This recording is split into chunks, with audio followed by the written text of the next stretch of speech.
देहि सौभाग्यन आरोग्यम देहि में परमम सुखम रूपम देहि जयम देहि यशो देहि द्विश्चहि। यह एक ऐसा मंत्र है जिस मंत्र को प्रत्येक सुहागन स्त्री को कम से कम 5-7 बार माँ दुर्गा का ध्यान करके जरूर जपना चाहिए, क्योंकि हर सुहागन की सबसे बड़ी मनोकामना होती है अखंड सौभाग्य की। इसलिए वट सावित्री का व्रत भी किया जाता है। वट सावित्री का व्रत जो कि ज्येष्ठ मास की अमावस्या तिथि पर और पूर्णिमा तिथि पर किया जाता है, मतलब अलग अलग स्थानों पर, कहीं पर अमावस्या के दिन और कहीं पर पूर्णिमा के दिन किया जाता है। इस दिन वट वृक्ष की पूजा की जाती है, सावित्री और सत्यवान की पूजा की जाती है, यमराज की पूजा की जाती है। वट वृक्ष में सभी देवी देवताओं का, जैसे कि ब्रह्मा विष्णु महेश तीनों का वास होता है। इसलिए इस वृक्ष का पूजन करने से मनवांछित फलों की प्राप्ति होती है। वट सावित्री का व्रत, और आज की वीडियो में मैं आपसे शेयर करने वाली हूँ वट सावित्री व्रत की संपूर्ण पूजा विधि और वट वृक्ष की पूजा का शुभ मुहूर्त क्या है। इसके साथ ही जो भक्त व्रत धारण करते हैं, व्रत में आपको किन बातों का ध्यान रखना चाहिए, क्या आप खा सकते हैं, क्या आप नहीं खा सकते हैं, व्रत करते हैं तो व्रत कब खोलना चाहिए, क्या खाकर खोलना चाहिए, पारण करने का शुभ मुहूर्त क्या है, और वट वृक्ष की पूजा के लिए किन सामग्रियों की आवश्यकता होती है, दान आपको किन चीजों का करना है, अपने लिए आप कौन सी वस्तु चढ़ा सकते हैं, क्या आपको करना चाहिए और क्या आपको नहीं करना चाहिए, संपूर्ण जानकारी आपको आज की वीडियो में मैं शेयर करने वाली हूँ। तो आज की वीडियो बहुत महत्वपूर्ण है, पूरा जरूर देखिए। हेलो दोस्तों, आपका एक बार फिर से स्वागत है आपके अपने यूट्यूब चैनल व्रत त्योहार कहानियां में। और अगर आपको आज की वीडियो अच्छी लगे तो इसे लाइक भी जरूर कीजिए, क्योंकि आपके लाइक्स, आपके कमेंट्स मेरे लिए बहुत महत्वपूर्ण होते हैं। यही एकमात्र जरिया है जिनसे मुझे पता चलता है कि आपको यह वीडियो अच्छी लगती है और आपके लिए यह वीडियो उपयोगी है। तो अगर वीडियो अच्छी लगती है तो लाइक तो जरूर ही किया करें। इसके साथ ही कमेंट बॉक्स में माता रानी के नाम का जयकारा भी जरूर लगाएं। इससे आपको सकारात्मक ऊर्जा की प्राप्ति होती है। और अगर आपका कोई भी सुझाव हो, कोई भी प्रश्न हो या फिर कोई भी विशेष वीडियो देखना चाहते हैं तो उसके लिए भी कमेंट बॉक्स में जरूर लिखें। और हाँ, चैनल पर पहली बार आए हैं, अगर अभी तक आपने चैनल को सब्सक्राइब नहीं किया है तो आज की वीडियो अगर आपको अच्छी लगे तो चैनल को सब्सक्राइब जरूर कर लीजिए और बेल बटन को भी प्रेस कर लीजिए। तो इससे यह होगा कि इस चैनल पर जो भी नई वीडियो अपलोड होंगी उनकी नोटिफिकेशन आपको सही समय पर प्राप्त होगी। तो सबसे पहले जानते हैं कि वट सावित्री व्रत में पूजा के लिए आपको किन किन सामग्रियों की आवश्यकता है। देखिए, सबसे पहले सावित्री और सत्यवान की मूर्ति चाहिए जिसकी आप पूजा करने वाले हैं। बांस का पंखा चाहिए, कच्चा सूत आप ले सकते हैं, लाल रंग का कलावा चाहिए और बरगद का फल चाहिए। धूप दीप दीपक आप मिट्टी का भी ले सकते हैं, चाहे तो आटे का दीपक भी बना सकते हैं। फल चाहिए, पुष्प चाहिए, बताशा ले सकते हैं, मतलब कोई भी मिठाई ले सकते हैं, चाहे तो घर में आप पूरियां बना सकते हैं, मीठे गुलगुले बना सकते हैं या बाजार से भी मिठाई लाकर चढ़ा सकते हैं। और हाँ, बरगद के वृक्ष पर चढ़ाने के लिए आपको कपड़ा चाहिए, आप चाहे तो 1.25 मीटर भी ले सकते हैं। पीले या सफेद रंग का कोई भी रंग का कपड़ा ले सकते हैं, लाल रंग का कपड़ा भी ले सकते हैं।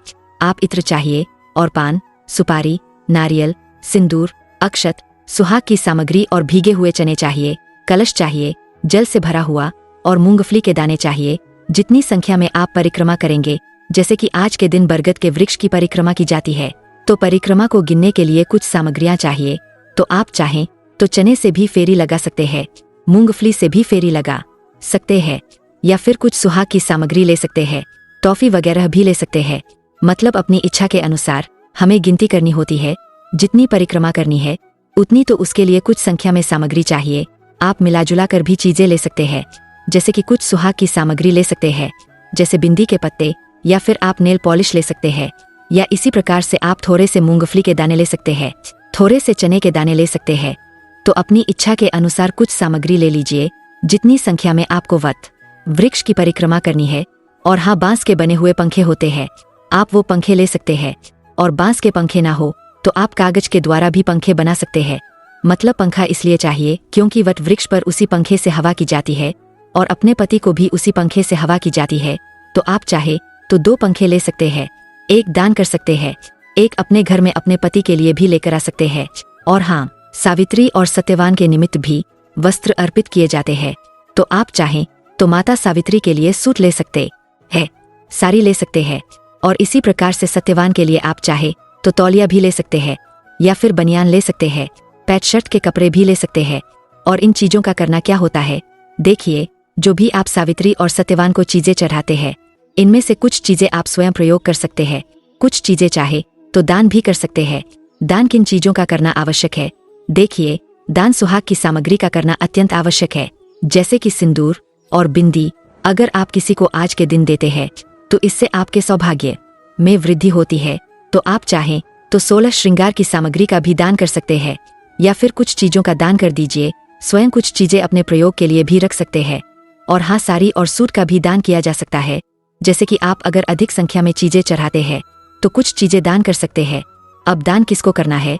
दान आप किसी ब्राह्मण को कर सकते हैं, ब्राह्मण की पत्नी को दान कर सकते हैं, मतलब किसी सुहागन स्त्री को ही सुहाग की सामग्री दी जाती है तो आप किसी ब्राह्मण या ब्राह्मणी को दान कर सकते हैं।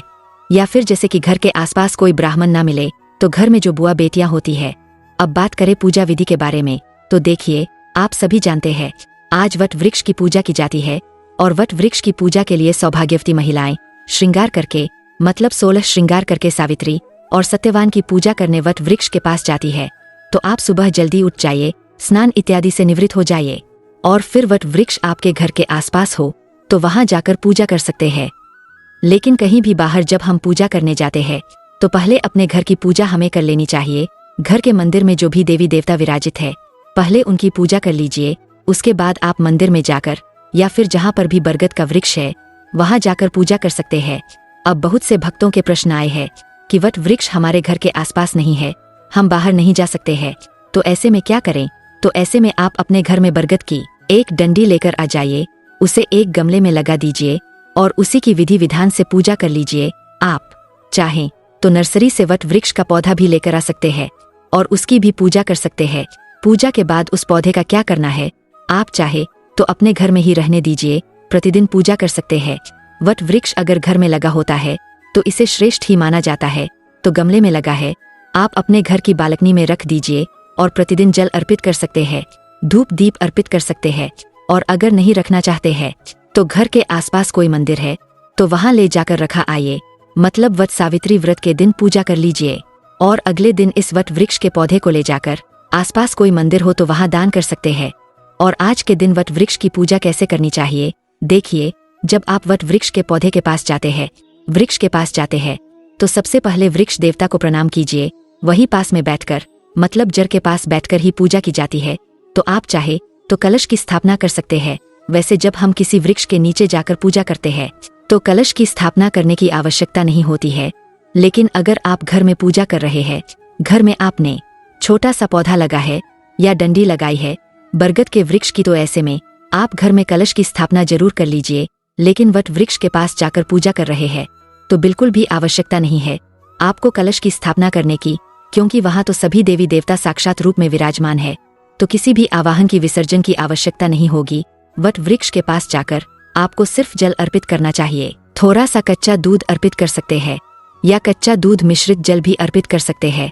मीठा जल अर्पित किया जाता है, जल में थोड़ी सी शक्कर भी मिला दीजिए या फिर शहद डाल सकते हैं। और बरगद के वृक्ष को सींच समय ब्रह्मा, विष्णु, महेश तीनों देवताओं का ध्यान कीजिए। फिर सावित्री और सत्यवान का ध्यान कीजिए, यमराज का ध्यान कीजिए, सबको प्रणाम कीजिए और इसके बाद आपकी पूजा प्रारंभ हो जाती है। धूप दीप प्रज्वलित करके और जो भी आप सामग्री लेकर जाते हैं सब वहीं पर पीपल की जड़ के पास ही अर्पित करना होता है।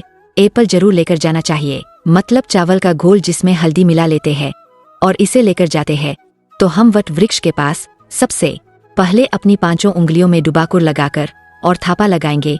पूरे वट वृक्ष पर 5 बार या 7 बार अपने पास जो सामग्री है सब में आप थोड़ा थोड़ा एपन लगा दीजिए। उंगलियों के द्वारा ही, मतलब थाप से लग जाते हैं।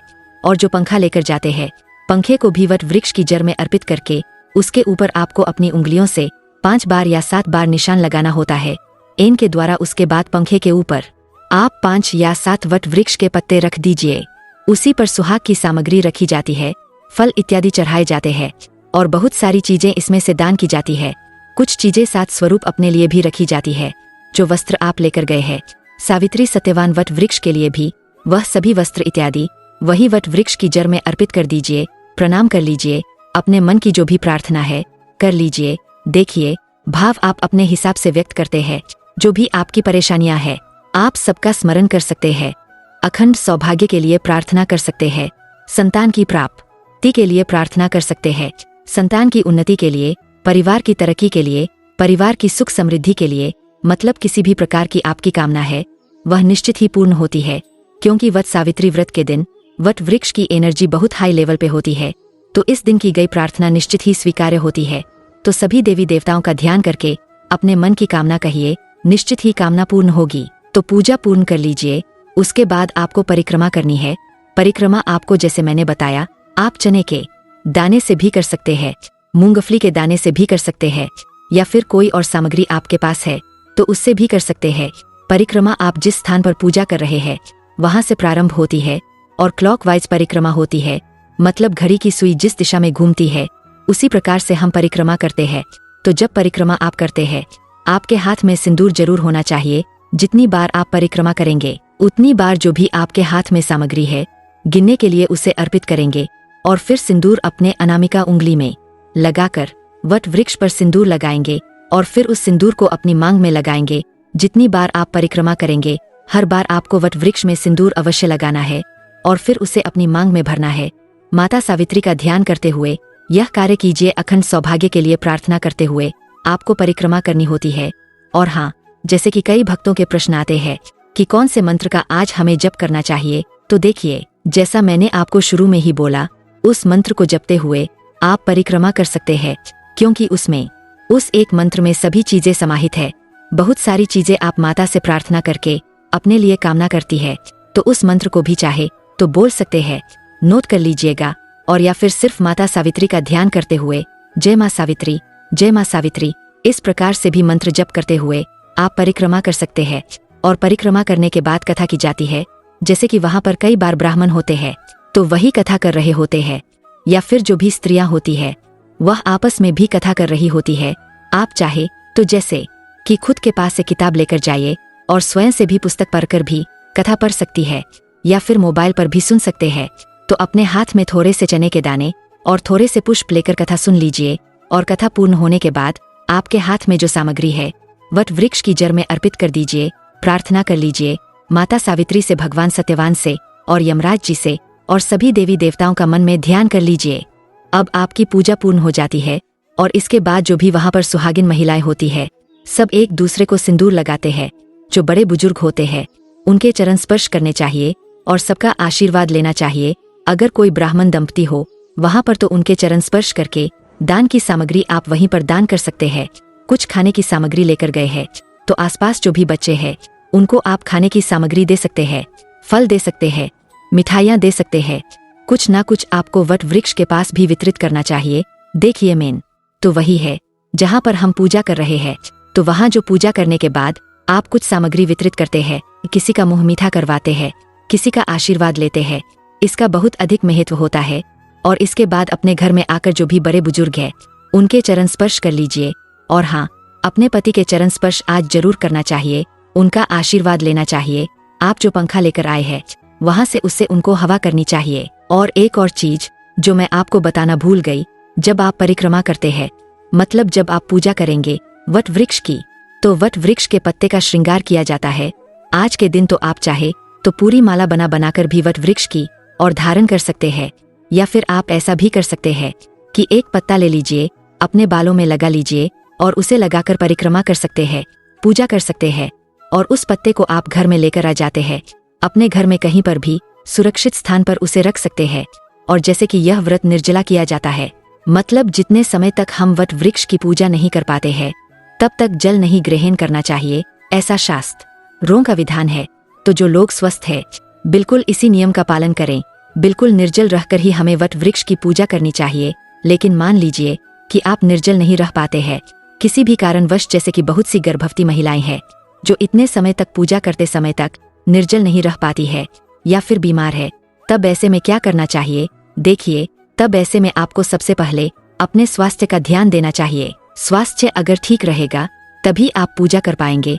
तो अगर आप निर्जल नहीं रह पाते हैं तो जल ग्रहण कर सकते हैं। और हाँ, अगर आप कोई दवाई लेना चाहते हैं, जैसे कि बहुत से ऐसे लोग हैं जो सुबह दवाई के साथ ही अपने दिन की शुरुआत करते हैं, इस प्रकार की बीमारियां हैं, उन्हें तो वो अपनी दवाई बिल्कुल ले सकते हैं, उसके बाद पूजा कर सकते हैं। और हाँ, मन में किसी भी प्रकार का संशय मत रखिए। बिना संशय के अगर आप पूजा करते हैं तो आप जल पीकर, चाय पीकर भी पूजा करेंगे तो आपकी पूजा पूर्ण मानी जाती है और उसका फल आपको संपूर्ण मिलता है। संशय के साथ पूजा करते हैं तो आप निर्जल रहे या कैसे भी पूजा करें, आपको संपूर्ण फल नहीं मिलता है। तो बिना संशय के जिस भी स्थिति में है, अपनी स्थिति का ध्यान रखते हुए पूजा करना चाहिए। और अब बात करें पूजा के शुभ मुहूर्त के बारे में, तो देखिए पूजा का शुभ मुहूर्त इस व्रत में, जैसे कि वट सावित्री के व्रत में जो पूजा की जाती है ज्यादातर सुबह ही की जाती है। गर्मियों के दिन होते हैं तो धूप बहुत जल्दी आ जाती है, इसलिए जितनी सुबह पूजा हो जाती है उतना ही श्रेष्ठ होता है। लेकिन बहुत से स्थान ऐसे भी है, बहुत से क्षेत्र ऐसे भी है जहां पर दोपहर के बाद पूजा की जाती है।